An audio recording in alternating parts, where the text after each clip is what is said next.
Even though I hate Captain Jellico, I'm glad he fixed an annoying Star Trek TNG Troi problem. For many Star Trek, the Next Generation fans, Captain Edward Jellico is the very embodiment of the phrase, the wrong man for the Enterprise.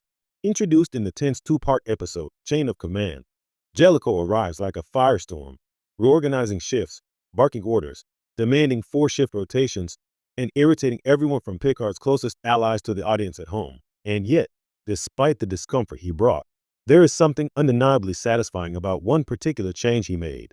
As much as I dislike Jellico's authoritarian energy, I have to admit he fixed a long-running, quietly annoying problem involving Counselor Deanna Troi. Let's be honest, Troi's early costuming was one of the most bewildering aspects of TNG.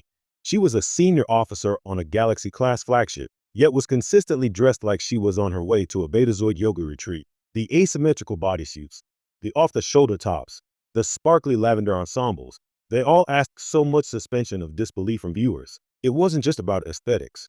The lack of a uniform made her feel disconnected from the chain of command and undermined the gravitas of her role. While Picard trusted her counsel and relied on her empathic insights, she didn't look like an officer in Starfleet's hierarchy. And in a franchise where visuals communicate structure, culture, and discipline, the mismatch became increasingly distracting. Enter Captain Jellico, stern, uncompromising, and allergic to inefficiency. He barely said 2 words to Troi before ordering her to wear standard Starfleet uniform.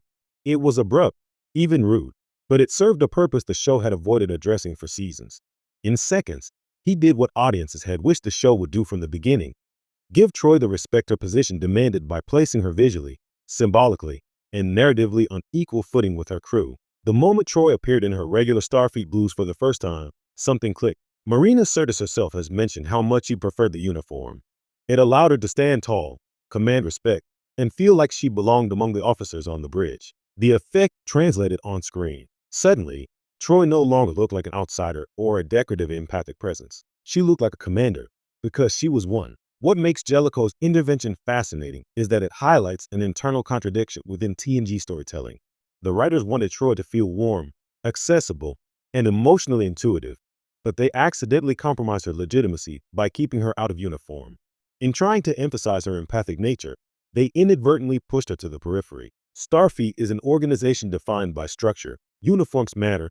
They signal authority, status, and belonging. Without one, Troi was visually coded as other, even though she was part of the command staff. Jellico's no-nonsense command style forced clarity. His demand wasn't born out of affection or understanding. It was born out of protocol.